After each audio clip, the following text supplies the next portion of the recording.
Live as if you were to die tomorrow, learn as if you were to live forever. यह है महात्मा गांधी का एक बहुत famous quote, जिसमें वो कह रहे हैं कि जियो ऐसे कि जैसे हमें कल ही मरना है, बिना टेंशन के उस तरीके से जियो। ये मत सोचो कि बहुत लंबी जिंदगी है, इतना टेंशन लेके नहीं जीना है। और लर्न मतलब पढ़ना ऐसे है, सीखना ऐसे है जैसे हमें कभी नहीं मरना है। आज हम पढ़ रहे हैं क्लास 9 का chapter what is democracy, why democracy. इसका एग्जाम हाफ ईयरली या एनुअल में नहीं है, इसका एग्जाम तुम्हारे पूरी लाइफ में होने वाला है। पूरी लाइफ में तुम डेमोक्रेसी के अलग अलग पर्सपेक्टिव को देखोगे। तुम्हें इस कंट्री का एक रिस्पॉन्सिबल सिटीजन बनना है, ताकि तभी तुम अपनी रिस्पॉन्सिबिलिटी लोगे और तुम्हें पता चलेगा हमारी ड्यूटी क्या है, हमें अपने रूलर से क्या एक्सपेक्ट करना चाहिए और रूलर को हम क्यों इलेक्ट करें, कैसे इलेक्ट करें। ठीक है। So this is the last lecture of the first chapter what is democracy, why democracy. This is the lecture number 7,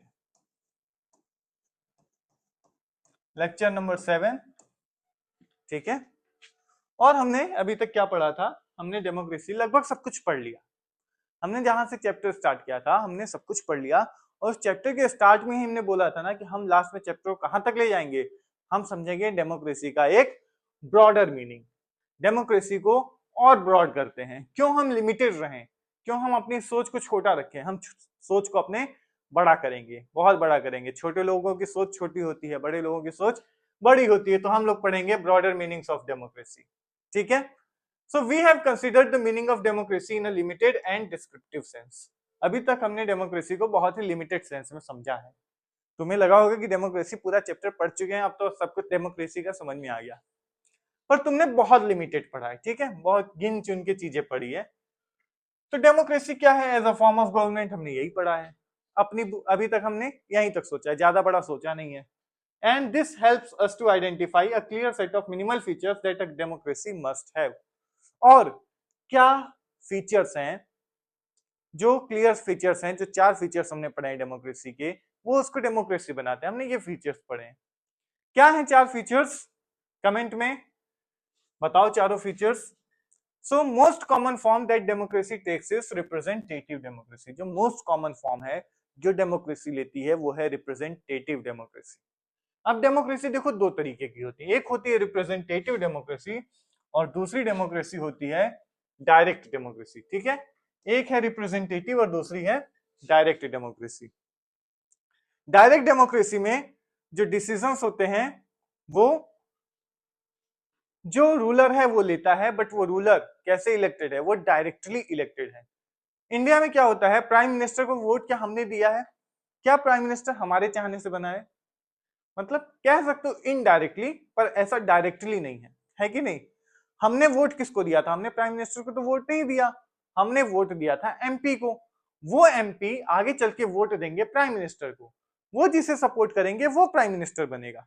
हमारे चाहने ना चाहने से प्राइम मिनिस्टर तो नहीं बदल जाएगा, हम बस पार्टी को चेंज कर सकते हैं। ठीक है, ये है रिप्रेजेंटेटिव डेमोक्रेसी कि हम वोट किसको देते हैं, एमपीज को, और वो जिसको मन चाहे उसको अपना पीएम चुन सकते हैं। ठीक है, और डायरेक्ट डेमोक्रेसी में जनता डायरेक्ट इलेक्ट करती है रूलर को, और डिसीजंस लेने का पावर कह सकते हो कि जनता के पास में है। कुल मिला के अगर छोटा कोई कंट्री है जिसमें 200-300 लोग हैं, कोई डिसीजन लेना हुआ, इलेक्शन की जरूरत क्या है, सबको बैठाते हैं, पूछते हैं होना चाहिए कि नहीं, और 200-300 लोगों में लोग सपोर्ट करेंगे, अपोज करेंगे, पता चल जाएगा। ठीक है, पर जहां कंट्री की पॉपुलेशन मिलियंस में हो, बिलियंस में हो, 1.4 बिलियन पॉपुलेशन है, अब ऐसी कंट्री में डायरेक्टली कोई डिसीजन ले पाना इम्पॉसिबल है। ठीक है, तो रिप्रेजेंटेटिव डेमोक्रेसी क्या होती है ये देखो। All the people do not rule, सभी लोग रूल नहीं करते हैं। ठीक है, रूल नहीं करते तो क्या करते हैं वो लोग, अपने लिए किसी को क्या भेजते हैं, रिप्रेजेंटेटिव, कि मेरी जगह ना आप जाके डिसीजन ले लीजिएगा। क्या करें, हमको काम रहता है घर का, ये सब कौन देखेगा, मेरा बिजनेस कौन देखेगा।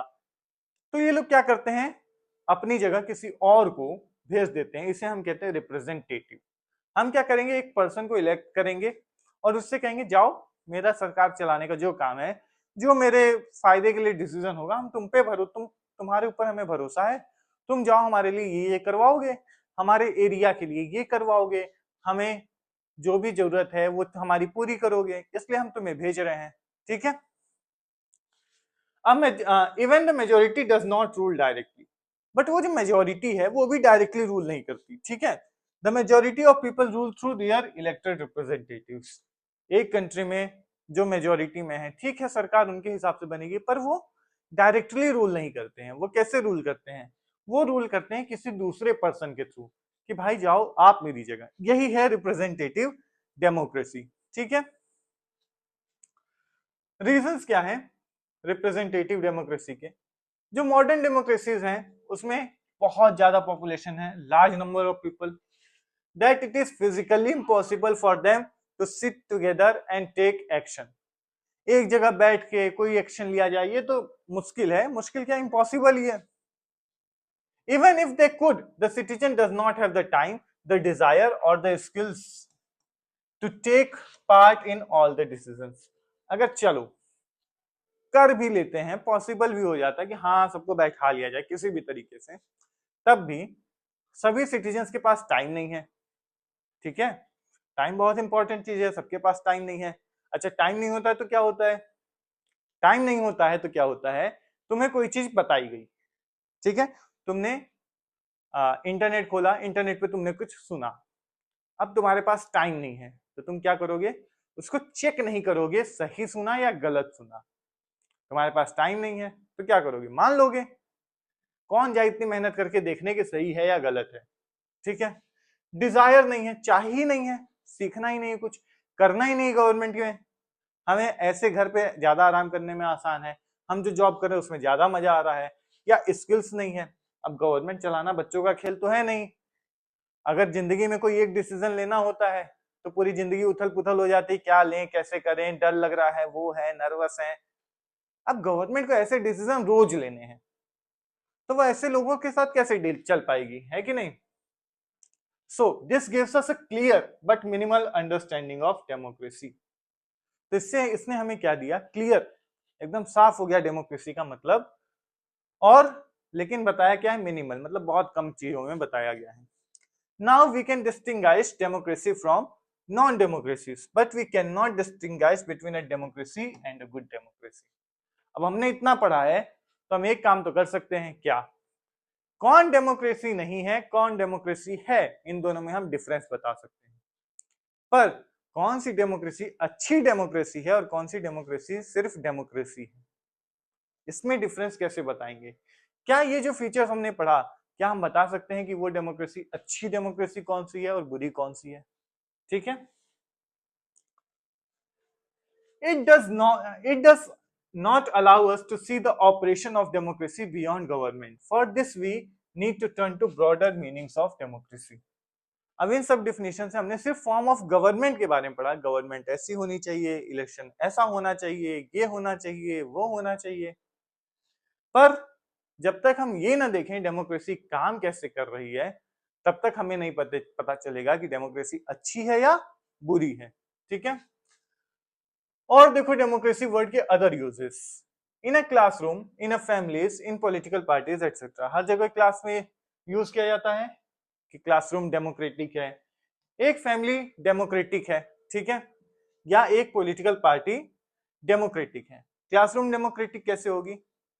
मैं पढ़ाया कुछ, किसी बच्चे का कोई डाउट आया, सर हमको ये बात समझ में नहीं आई, समझ में आई पर आप जो कह रहे हैं वो गलत कह रहे हैं, मेरे हिसाब से ऐसा होना चाहिए।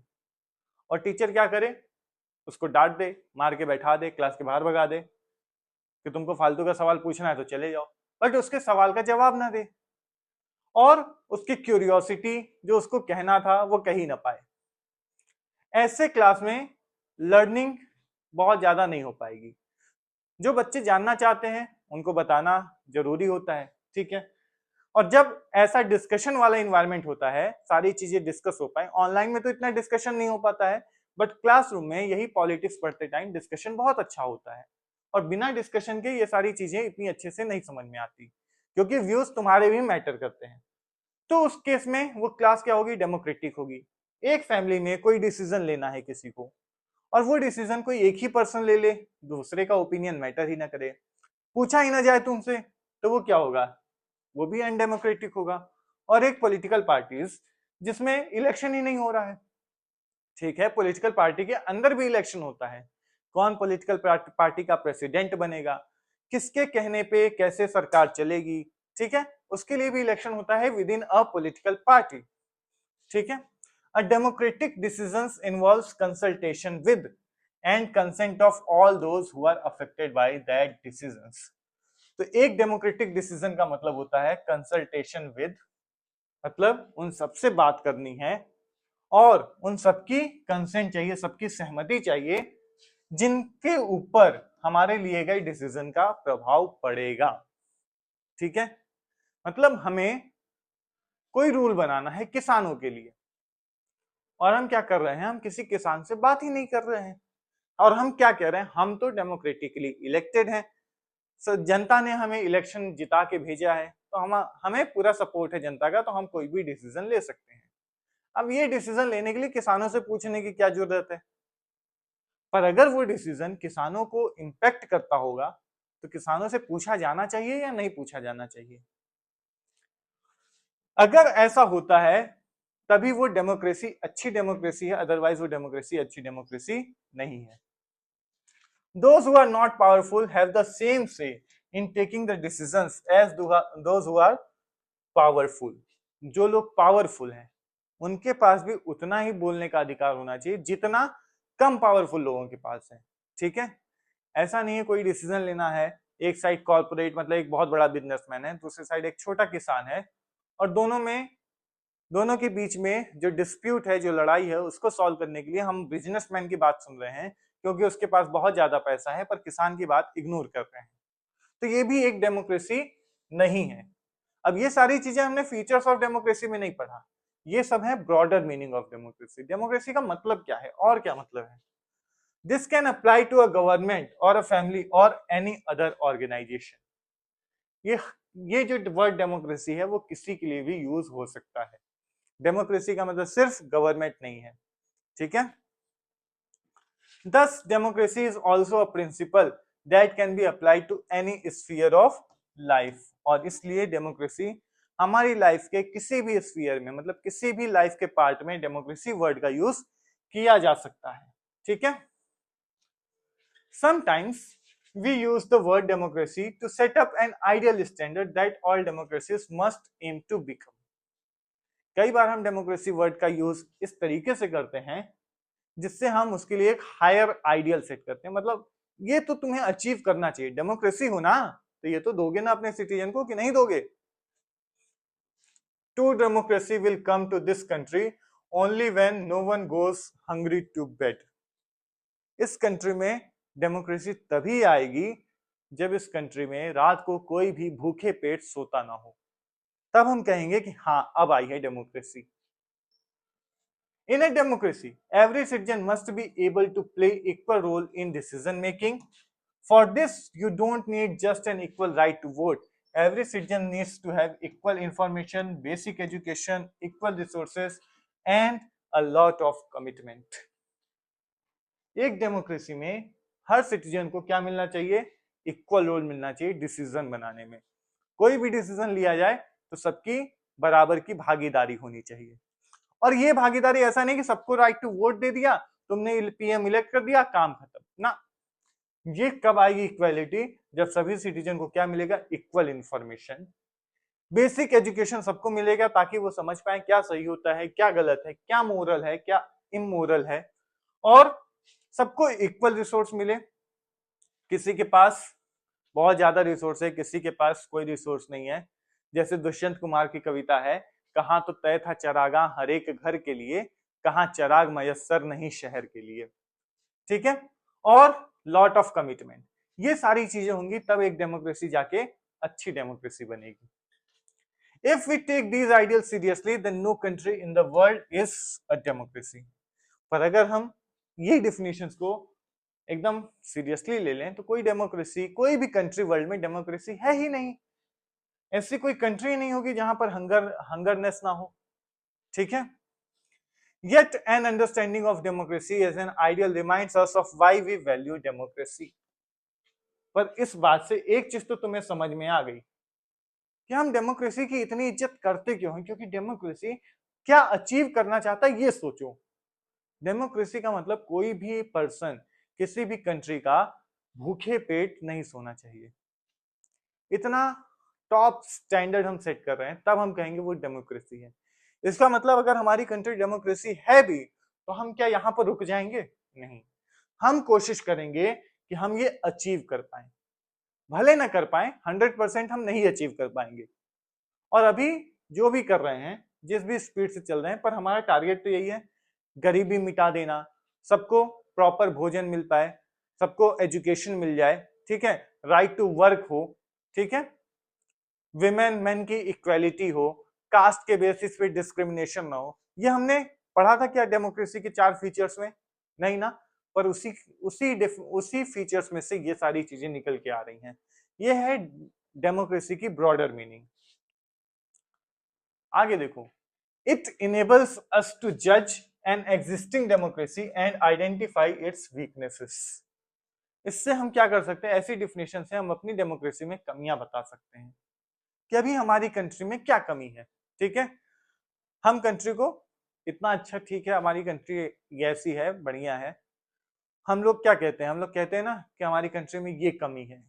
क्यों कह रहे हैं? क्योंकि हमें डेमोक्रेसी से उम्मीद है कि हम उसको क्या करेंगे? इंप्रूव करेंगे। It help us to distinguish between a minimal democracy and a good democracy. और इससे हमें पता चलता है कौन मिनिमल डेमोक्रेसी है, मतलब सिर्फ डेमोक्रेसी है, सारी क्राइटेरिया सेटिस्फाई कर रही है, पर डेमोक्रेसी अच्छी नहीं है। ठीक है, जैसे एक टीचर होना और एक अच्छा टीचर होना। टीचर तो हो ही सकते हैं भाई, टीचर अपना काम कर रहा है पढ़ाने का, बट कुछ टीचर होते हैं उसके बाद भी बच्चों को पर्सनल टाइम देते हैं, बच्चों से कनेक्ट रहते हैं, तो वो एक गुड टीचर का साइन है।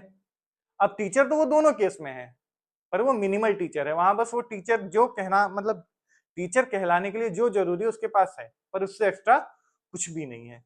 तो सेम चीज डेमोक्रेसी में है कि एक मिनिमल डेमोक्रेसी है, बस नाम डेमोक्रेसी है, कोई नहीं कह सकता कि वो डेमोक्रेसी नहीं है, हर एक फीचर सेटिस्फाई करती है, बट उसके एक्स्ट्रा कुछ नहीं है। And we just need to note that democracy can apply to many spheres of life and that democracy can take many forms। और ये भी हमें समझना है कि डेमोक्रेसी लाइफ के अलग अलग पार्ट्स में भी अप्लाई हो सकती है और अलग अलग फॉर्म्स भी ले सकती है, सिर्फ गवर्नमेंट का फॉर्म नहीं है डेमोक्रेसी। ठीक है, not expanded notion of democracy, only core institutional features of democracy. हमने जो भी पढ़ा वो सब एक्सपेंडेड नहीं था, वो सब क्या है? Core institutional features.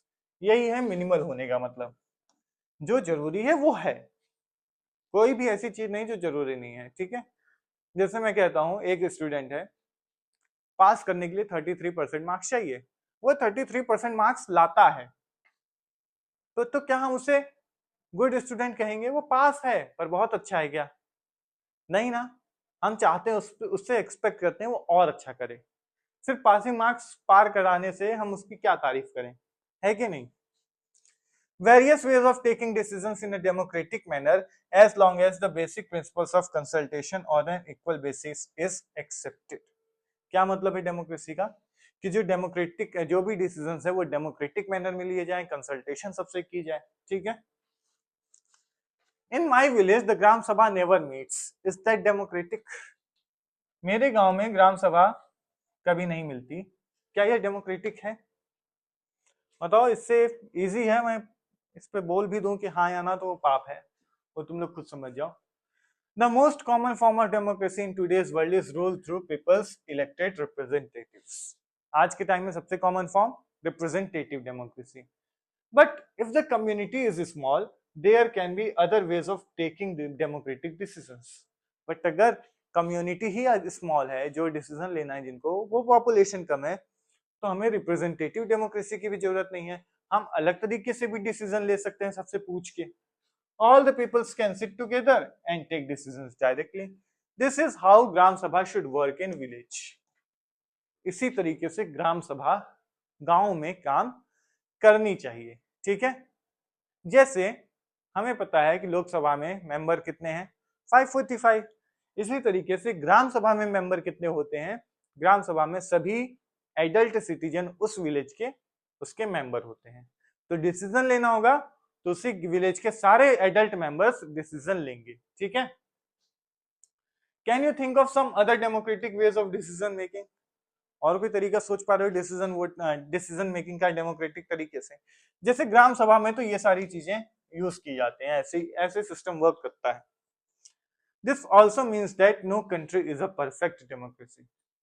अभी तक हमने जितना डेमोक्रेसी समझा, ये तो समझ में आ गया ना कि कोई भी कंट्री परफेक्ट डेमोक्रेसी नहीं है। The features of a democracy that we discussed in this chapter provide only the minimum conditions of a democracy. जो फीचर्स हमने पढ़े वो डेमोक्रेसी के, वो सिर्फ मिनिमम कंडीशन है, उससे ज्यादा नहीं, ठीक है। That does not make it an ideal democracy, और उससे वो डेमोक्रेसी एक आइडियल डेमोक्रेसी, एक परफेक्ट डेमोक्रेसी नहीं हो जाती सिर्फ मिनिमम कंडीशन सेटिस्फाई करने से। Every democracy has to try to realise the ideals of a democratic decision making. हर डेमोक्रेसी को क्या ट्राई करना चाहिए कि डिसीजन मेकिंग क्या हो, डेमोक्रेटिक हो। गवर्नमेंट कोई डिसीजन ले तो हमें पता तो चलना चाहिए। गवर्नमेंट जो मन करे वो कर ले, हमसे पूछे भी ना। जिस दिन गवर्नमेंट का मन करेगा नोट बंद कर देंगे, किसी से पूछा भी ना जाए, एक अकेला पर्सन डिसाइड कर ले, क्या ये अच्छी डेमोक्रेसी का साइन है? कोई भी डिसीजन कम से कम रिप्रेजेंटेटिव्स को पता हो। अगर मैटर सीरियस है, नेशनल सिक्योरिटी की बात है, तब तो बात खत्म। पर अगर ऐसे भी है और नेशनल सिक्योरिटी की बात है, तब भी जब जरूरी है, मतलब जब उसे प्राइवेट रखने की जरूरत है तब तो नहीं, पर एक टाइम बाद उसे भी बताना चाहिए कि हाँ अब उस बात की उतनी वैल्यू नहीं है, बट हमारे सिटीजन्स अगर जानना चाहते हैं तो जान जाएं, ठीक है। अगर उससे कोई फ्यूचर मतलब खतरा ना बढ़े तो बताया जा सकता है। ट्रांसपेरेंसी होनी चाहिए एक डेमोक्रेसी में, गवर्नमेंट कैसे वर्क कर रही है सबको पता होना चाहिए। This can not be achieved once and for all. ऐसा नहीं है कि एक बार अचीव कर लिया हमेशा के लिए काम खत्म, ये सब प्रैक्टिस है, ये रोज होता है। This requires a constant effort to save and strengthen democratic forms of decision making. ये रोज रोज की चीज है, एक बार करने से नहीं होता है, ये रोज रोज की चीज है, ठीक है। What we do as citizens can make a difference to making our country more or less democratic.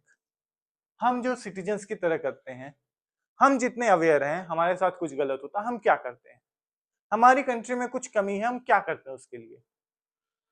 जब हम अपना काम सही से करेंगे, हम जैसे बिहेव करेंगे, हम उतने ज्यादा डेमोक्रेटिक या उतने कम डेमोक्रेटिक होते जाएंगे। गवर्नमेंट ने कोई डिसीजन लिया, हमें पसंद नहीं आया, तो हमने क्या किया, कुछ नहीं, बैठे हैं घर में, हम क्या कर सकते हैं गवर्नमेंट का।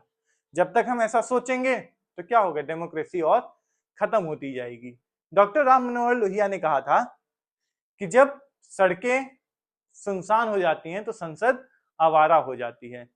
मतलब जब एक डेमोक्रेटिक कंट्री में कोई प्रोटेस्ट नहीं करता सड़कों पे, तो पार्लियामेंट वाले अपनी मनमानी करते हैं, और वो अपनी मनमानी ना करें, सिटीजन्स के हिसाब से चलें, तो इसलिए सिटीजन्स को टाइम टू टाइम सड़कों पे आके प्रोटेस्ट करना होता है कि हमें सरकार की ये चीज नहीं पसंद है, हम सरकार का विरोध करते हैं। अब ये नहीं कि दिन भर हमें सरकार की तारीफ करते जा रहे हैं, वाह सरकार बढ़िया कर रही है सरकार, कोई कमी नहीं है, कमी तो बहुत सारी है, लेकिन दिखाना जरूरी है, हमें पता होना चाहिए। क्या आजकल इंडिया में पॉवर्टी खत्म हो गई? नहीं खत्म हुई, लेकिन अगर हम उस चीज के बारे में बात ही करना बंद कर दें, बात बंद करने से कोई प्रॉब्लम थोड़ी सॉल्व हो जाएगी। अगर हमारे पास प्रॉब्लम है, समस्या है, हम उस पर बात ना करें तो वो समस्या खत्म हो जाएगी? नहीं खत्म होगी, वो समस्या है और वो समस्या बढ़ती रहेगी अगर हम उसको इग्नोर करते रहेंगे तो, ठीक है। और ये किस पे डिपेंड करता है? हम पे डिपेंड करता है, we the people of India. हम डिसाइड करेंगे कि क्या चीज गवर्नमेंट को करना चाहिए, क्या चीज गवर्नमेंट को नहीं करना चाहिए। हम जिस तरीके से गवर्नमेंट की पॉलिसीज पे रिएक्ट करेंगे, गवर्नमेंट को लगेगा हाँ ठीक है, गवर्नमेंट आज कुछ गलत करती है और देखती है कोई भी विरोध नहीं किया, ठीक है, अब इससे एक स्टेप और आगे जाया जा सकता है, इनको तो फर्क ही नहीं पड़ा। और जब तक आप सोचेंगे रिएक्ट करें और नहीं किए, तब तक तो लेट हो जाएगा। तो एक डेमोक्रेटिक कंट्री में सिटीजन्स का एक्टिव होना बहुत ज्यादा जरूरी होता है। ऐसे नहीं कि घर बैठ के बस सो रहे हैं, पॉलिटिक्स से मतलब नहीं है। जो पॉलिटिकल न्यूज फॉलो नहीं कर रहा, जो पॉलिटिक्स नहीं जानता, जिसको पॉलिटिक्स अच्छी नहीं लगती, वो बहुत बड़ा मूर्ख है। तुम कंट्री में चेंज लाना चाह रहे हो, तुम कंट्री में वोट दे रहे हो अपने रिप्रेजेंटेटिव को, खुद नहीं रूल कर सकते इसलिए दूसरे पर्सन को भेज रहे हो। जैसे मेरी तबीयत खराब है किसी कारण से, मैं कुछ सामान नहीं ला पा रहा हूं, मैंने किसी को भेजा कि ये लो 500 रुपए और जाओ सामान ले आओ, और वो गया सामान लेकर आया नहीं आया, क्या किया हमें उससे मतलब नहीं है। तो सेम हम अपने रिप्रेजेंटेटिव के साथ कर रहे हैं ना, उनको भेज रहे हैं कि आज आप जाके मेरा काम करो, पैसा भी दे रहे हैं, सैलरी भी दे रहे हैं, हमारे ही टैक्स के पैसे से आ रहा है, और उसके बाद वो काम नहीं करे तो क्या हमारे हमारे पास इतनी पावर नहीं है या हमें इतनी समझ नहीं होनी चाहिए कि उससे पूछें? ठीक है, this is the strength and the weakness of a democracy. The fate of the country depends not just on what the rulers do but mainly on what we as citizens do. तो एक democracy या एक country का fate, एक country की नियति, destination, कि वो क्या अचीव करेगी, वो इस पे डिपेंड नहीं करता कि गवर्नमेंट क्या करती है, वो इस बात पर भी डिपेंड करता है कि हम सिटीजन्स होके क्या करते हैं, हमें क्या पसंद है कंट्री में, हम क्या चाहते हैं कंट्री में चेंज हो, और हम नहीं चाहेंगे तो गवर्नमेंट से नहीं होगा। हम चाहते ही नहीं कोई चेंज, हमें है जो सिस्टम चल रहा है चलने देते हैं, जब हम चेंज चाहेंगे नहीं तो चेंज होगा नहीं। गवर्नमेंट को थोड़ी कुत्ता काटा है कि अच्छा किसी को नहीं प्रॉब्लम, हमें प्रॉब्लम, हम बदल देंगे। क्यों बदल देंगे? उनको पता है जो जनता चाहिए, जिस जनता को जो चाहिए वो हम देंगे, तो तभी जनता हमें दोबारा इलेक्ट करेगी। और जनता अगर अपने सही मुद्दे उठाए, उनको इलेक्ट ना करे, सिर्फ मुद्दे एजुकेशन के रखे, हेल्थ के रखे इलेक्शन में, तो अल्टीमेटली हर पार्टी को एजुकेशन और हेल्थ की बात करनी पड़ेगी। अगर जनता रिलीजन और कास्ट से दूर हो जाएगी तो पॉलिटिकल पार्टीज को भी कास्ट और रिलीजन से दूर होना पड़ेगा। ठीक है, so this is what distinguished democracy from other governments. यही चीज है जो एक डेमोक्रेसी को दूसरी गवर्नमेंट से अलग बनाती है। Other forms of government like monarchy, dictatorship और one party rule not require all citizens to take part in politics. बाकी जो भी फॉर्म ऑफ गवर्नमेंट है जरूरी नहीं कि सिटीजन्स उसमें पार्टिसिपेट करे, बट एक डेमोक्रेटिक कंट्री में सबसे जरूरी चीज है कि सिटीजन्स उस चीज में पार्टिसिपेट करें। In fact most non-democratic governments would like citizens not to take part in politics। और जो भी कंट्री डेमोक्रेटिक नहीं है वो ये जरूर चाहती है कि सिटीजन्स पार्टिसिपेट न करें, उनको बोलने ही न दिया जाए, वो क्यों हमारी बुराई करेंगे। But democracy depends on active political participation by all the citizens. That is why a study of democracy must focus on democratic politics। और एक डेमोक्रेसी में ये बहुत जरूरी चीज है, ये डिपेंड करता है कि कंट्री तुम्हारी कैसी होगी, ये डिपेंड करता है कि हम एक सिटीजन की तरह क्या करते हैं, हम अपनी कंट्री के लिए क्या कर रहे हैं, क्या हम सही चीजों के लिए बोल रहे हैं, जहां बोलना चाहिए वहां बोल रहे हैं। जैसे एक मार्टिन लूथर किंग का थॉट है, injustice anywhere is a threat to justice everywhere. अगर कहीं भी अन्याय हो रहा है तो ये मत सोचना कि उसके साथ हो रहा है, वो अन्याय अगले दिन तुम्हारे साथ भी होगा। ठीक है, तो एक डेमोक्रेसी डिपेंड करती है अपने सिटीजन्स के पार्टिसिपेशन पे, कि सिटीजन्स कितने एक्टिव हैं। सिटीजन्स को फर्क नहीं पड़ता तो कोई बात नहीं, वो डेमोक्रेसी भी कब तक रहेगी डेमोक्रेसी पता नहीं। ठीक है, और इसलिए सिटीजन्स कौन है? हम हैं, तुम हो, है ना। और इसलिए तुम्हें यहाँ पर डेमोक्रेटिक पॉलिटिक्स पढ़ाई जा रही कि समझ लो डेमोक्रेसी क्या होता है, डेमोक्रेसी क्यों जरूरी है और तुम्हारा क्या कर्तव्य है, तुम्हें क्या करना है। ठीक है, इसलिए ये भी मैंने कहा था कि पढ़ना ऐसे है, इसका एग्जाम तुम्हारे 9th के सिलेबस के साथ नहीं होगा। ये जो सिटीजन्स होने का तुम्हें प्रूफ देना है, ये जब तक जिंदा रहोगे तब तक तुम्हें प्रूफ देना है, अपनी कंट्री के लिए कुछ ना कुछ अच्छा करना है कि नहीं। सो that was all in this chapter। this is the end of the first chapter। और बहुत ज्यादा बोल लिया, बहुत ज्यादा स्पीच हो गया, मोटिवेटिंग स्पीच हो गई।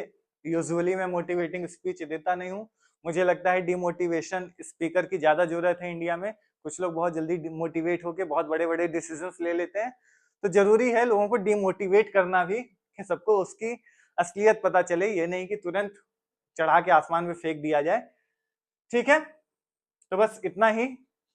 फिजिक्स फैक्ट्स को सब्सक्राइब करो और वीडियो को लाइक एंड शेयर करो, ताकि ये नहीं कि सिर्फ सिलेबस के लिए, अपार्ट फ्रॉम दैट ये भी बता देना कि इस पार्ट से मत देखना, बट इतने टाइम के बाद देखना, ताकि बाकी लोग भी समझ सके हम उनकी क्या ड्यूटी है। And thanks for watching the video.